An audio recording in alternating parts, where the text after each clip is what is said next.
I just need to hike forward.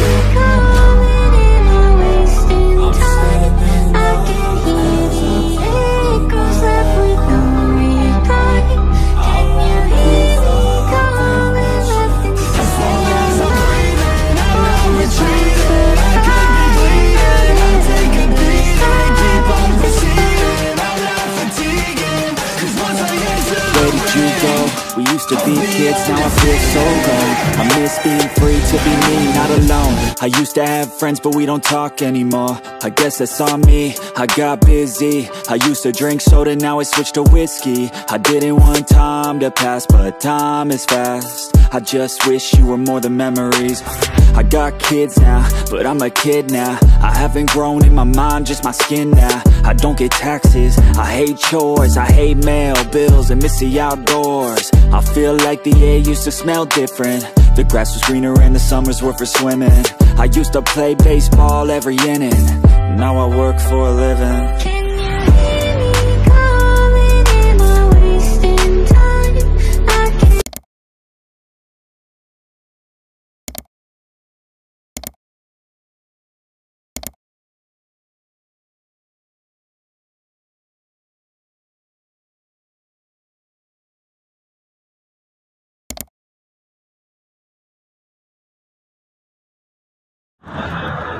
So ayun nga, nakita natin dito sa may Mitsukushi, sa may Dakila branch, dito lang sa may Malolos, itong kulay red and white.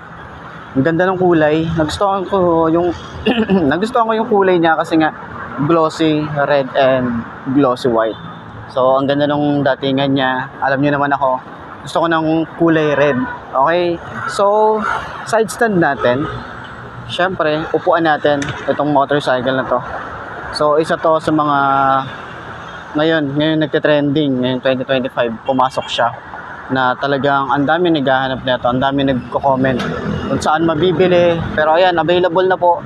Siguro dito isang unit lang, tapos sa may San Rafael isang unit lang din na kulay black, and sa Pulilan and Plaridel meron silang isang unit. So ngayon dito sa may Dakila meron silang kulay red.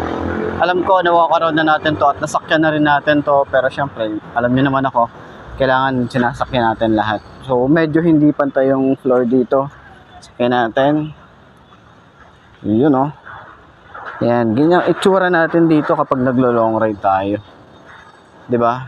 Napaka-chill lang yung ating rides.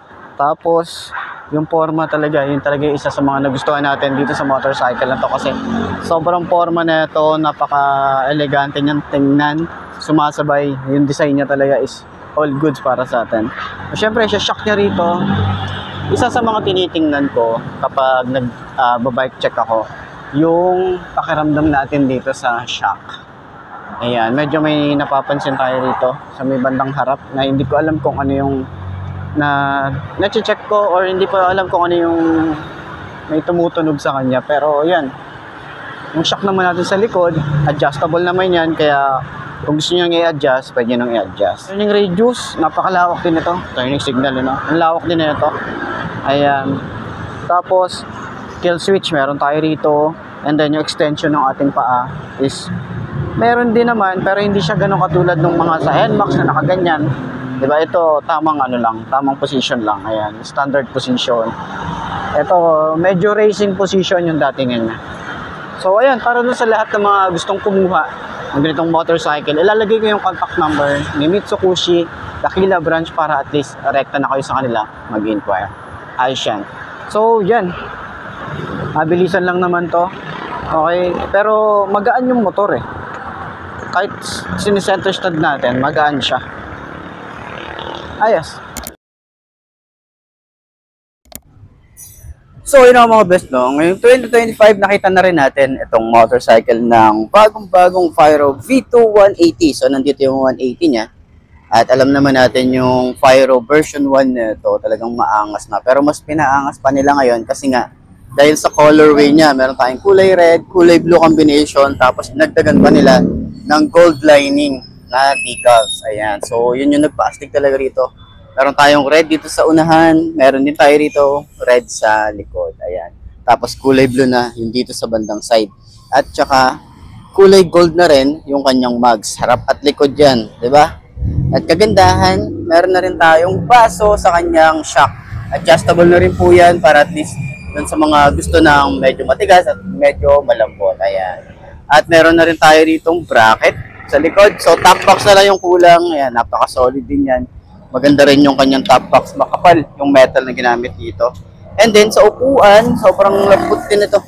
Ganda nito sa long ride. Makapal yung foam. Tapos kita nyo naman.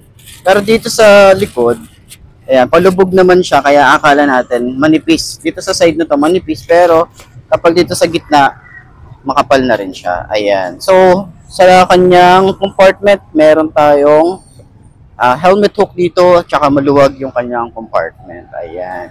So, maganda rin yung leather na ginamit dito. May mga stitches din yan. No? So, same din dun sa version 1, pero ang nag-astig talaga dito yung kanyang headlight. Ayan. So, meron na rin tayong maangas dito. Napaka-aggressive, napaka-futuristic nung datingan niya. Tsaka, meron na rin tayo rito keyless. Ayan. So, keyless and di susi na rin siya. So, kakaiba rin yung susi na meron to. Okay, papakita ko na lang din sa walk around, no?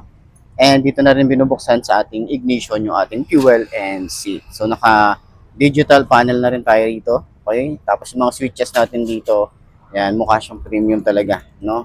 Yung kanyang plastic na ginamit dito. So ngayon, side stand natin, meron pa rin pala tayo ritong side stand kill switch para doon sa mga nagtatanong kung meron bang features na gano'n. Okay?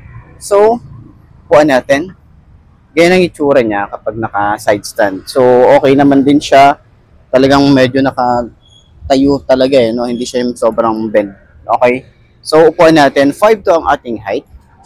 Pagpababa kasi yung floor, medyo dito sa side, alam naman natin, pababa kasi yung floor, kaya medyo dito is, ano naman siya, parang nakatingkayad tayo sobra, pero dito sa side, hindi naman. So, ganyan na itsura natin. Okay, pag ano naman, yan, yung ating legroom, maluwag din, tapos meron tayong extension din ng paa, medyo maliit lang, pero, komportable, tsaka naka-upright position tayo rito. Ayan, abot natin to. No, abot naman natin, manageable naman siya, magaan yung motorcycle, kahit sabihin nyo na 5 to yung ating height. Yung tingkayad tayo, pero manageable siya, hindi ako nabibigatan sa motorcycle, lalo na kapag nakasakay na tayo rito.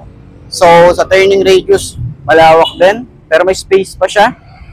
Dito rin sa side, may space pa rin naman tayo rito. Yung shock niya rito sa harap, ganda ng shock na ito. Ayan, kita nyo yan. Sa likod, ayan, yun yung shock niya rito sa likod. Adjustable naman yan. Kayo nang bahala kung gaano kalambot, gaano ka tigas. Ayan. So, maganda rin to sa cornering kasi nga yung gulong niya is maganda rin, makapal din, o no, malapad. Ayan. So, may ano na rin tayo, side pocket. Ayan, kita nyo naman yan.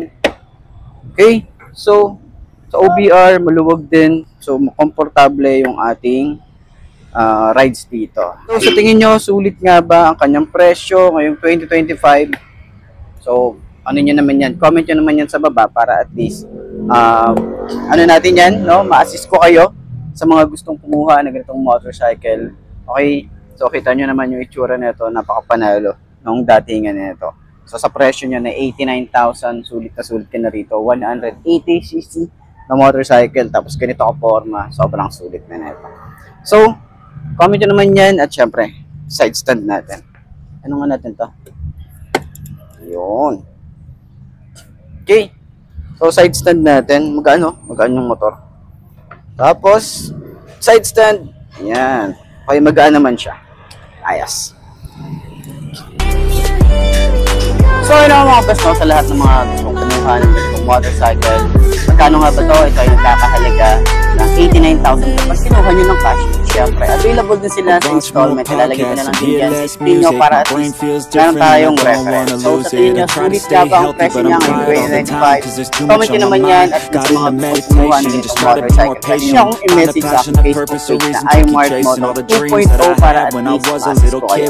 So, sa tingin nyo, sulit ka ba ang presyo niya? Comment nyo naman yan. At sa mga nakagamit na, nakabili na ganitong motorcycle, baka pwede nyo share nyo sa comment section. Ano nga ba yung mga nag-experience nyo sa motorcycle? with a soulmate by my side. Yeah, that would be the life, not a fucking 9 to 5. I wanna feel alive for a minute at a time. Let the kid out that's been stuck, captive on the inside, who had dreams, big things were gonna come from his life. Can you